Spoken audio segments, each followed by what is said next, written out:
I hope you're all well. Welcome to another video here with on Airwaysim with your aviation enthusiast. And for those guys who are new to this channel and first time to this video, welcome. My name is Fred, and I've been playing Airwaysim for many years, so I've considered myself a veteran of the game. And part of my channel is to give you guys an overview on how Airwaysim works and give you some tips and training sessions. So I've decided to start a new series of videos. So this is the first one, and there will be 50 tips that should really help new players on how to play Airwaysim. So as I said, this video will have the first 10 tips on how to really run an airline efficiently in Airwaysim. So there will be some links to other videos that you will find on YouTube from myself, and also general tips that you might have been aware of already or that I cover in other videos, but just this is a good overview of all the tips that you should generally be aware of when you play this game. So the first one I'm going to start is you should always try and join a game world from the beginning. Now I know this is not always efficient because Sammy doesn't always release game worlds all the time and they're often infrequent, but when you join a game world from the beginning, the benefit that you have is that there's a lot of unserved demand, so you can grow quickly and you have a lot of potential of growing without too much competition early on.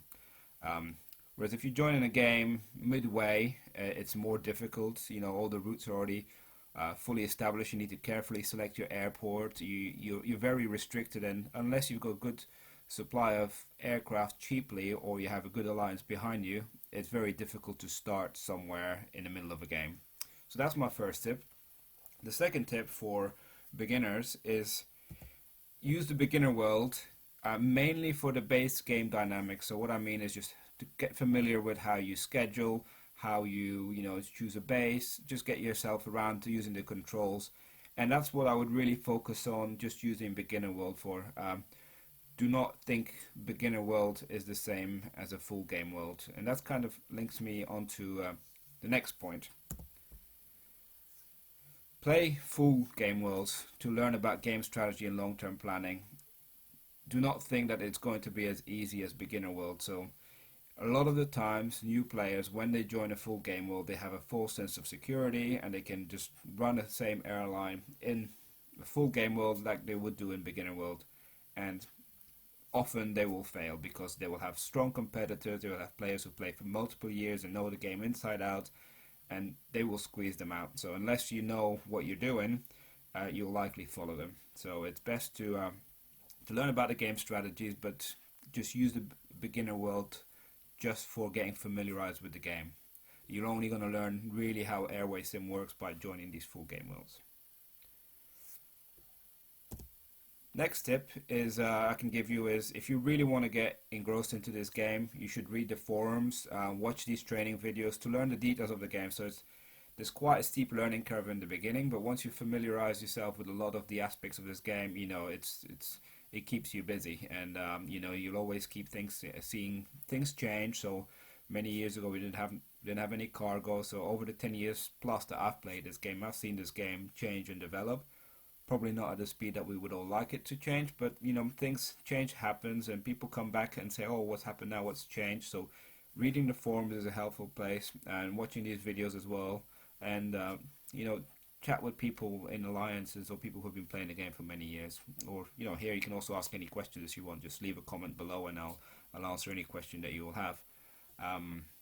So that's an important way of learning and keeping up to speed with the game.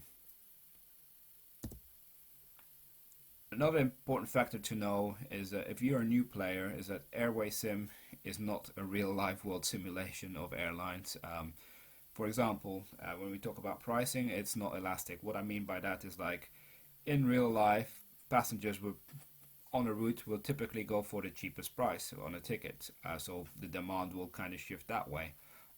It's not the same way in Airwaysim, and the reason for that is if people were to keep getting lower and lower prices, the stronger airlines could easily squeeze out some new players or weaker players, and it's kind of to protect the game that way. So do not believe that Airwaysim is a real life simulation. It's very accurate in terms of the airplanes and the distances and how long it takes to fly at certain destinations.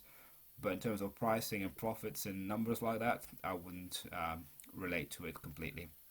So the pricing is definitely an element. You shouldn't start squeezing prices downwards. So lower prices will not get you a lot more demand, and if anything, will just damage your airline more than it will damage your competitors.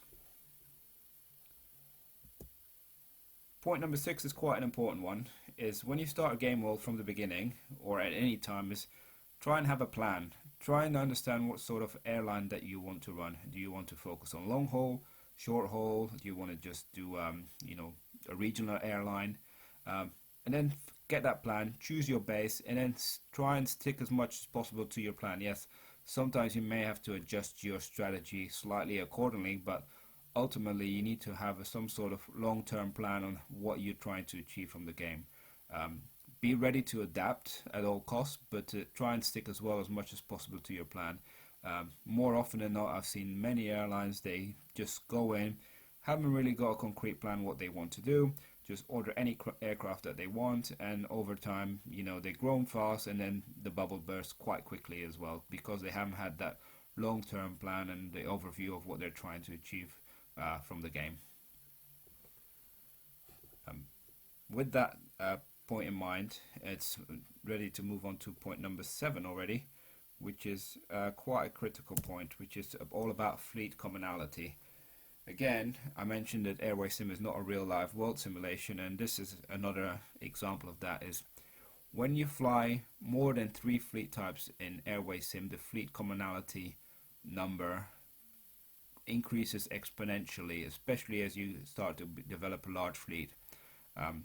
Early on in a game, it might be okay to have 4 or 5 fleet types, as long as you have a plan to reduce that to 3 fleet types max. By the time you get over 200 aircraft, I would say, then it is manageable. If not, you will see your fleet commonality costs will just shoot through the roof, especially in later eras, and ultimately you will end up going bust. So fleet commonality is an important factor. It just drives the cost up. For long game worlds, I personally tend to try and operate 2 fleet types early on, so I have that 3rd fleet type available when I need to transition between 2 fleet types. So I scale up to 3 fleet types as I bring in a new fleet type, and I scale one out, but eventually it comes back to 2, so I can keep managing it that way. So I personally try to stick to 2 to 3 fleet types max at all times. So again, it comes back to point number 6. Have a plan for your airline, try to stick to it, and this is also means your transitions in terms of fleet types. I cannot emphasize the point enough. It's a big factor in terms of cost differential, and the bigger your airline gets, the bigger the impact is. Point number 8. When we talk about passenger flights, so this is just purely focused on passenger flights, do not schedule any flights that take off or land between midnight and 5 a.m. The red-eye flights, passengers, you will get heavily penalized in terms of load factors. They're generally not worth it, so you've got to try and schedule effectively to avoid those times at all costs if possible for passenger flights.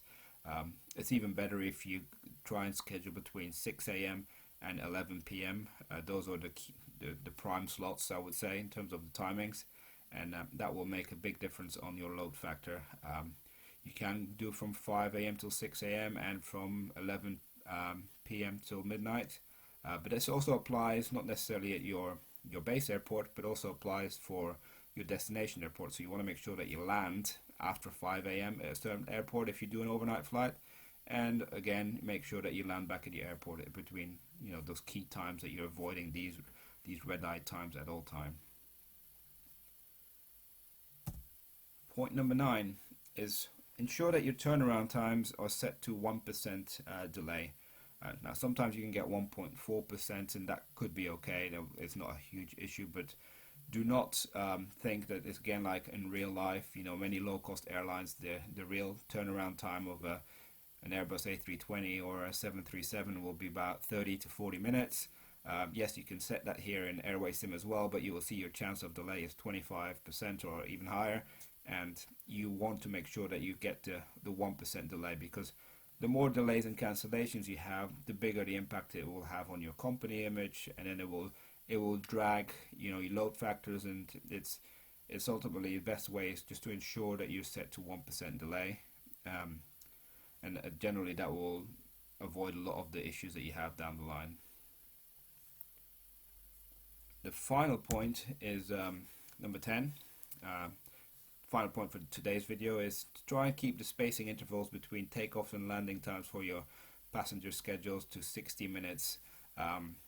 So when you have a flight leaving to, let's say from New York to LA, and you want it to leave at 6 a.m., make sure that the next flight there also leaves an hour later, another flight another hour later, and the same for when it returns. So you want to keep those spacing intervals at 60 minutes. Now, if you have a route that's with the demand is above 2,500 passengers per day, then you can reduce that 60-minute spacing to 30 to 45 minutes. But generally try and keep the 60-minute spacing between takeoffs and landing times. And for that reason, me personally, I always ensure that I have the same fleet type on a route, just to make sure that I do not confuse aircrafts with different speeds or with different turnaround times that could have an impact on the return leg, and you'll start to get issues, especially on routes with a lot of demand where you have a lot of frequency. You want to make sure that you keep that spacing to an optimum. I hope that these first 10 points were useful to you. Just leave a comment below if you got any questions on any of these points. This is part 1 of a series of 5 videos, so keep an eye out for the next few videos that will be coming shortly. By all means, subscribe to this channel and click that bell so you get any alert on when I update another video. And again, thanks for watching, and I hope you enjoyed it.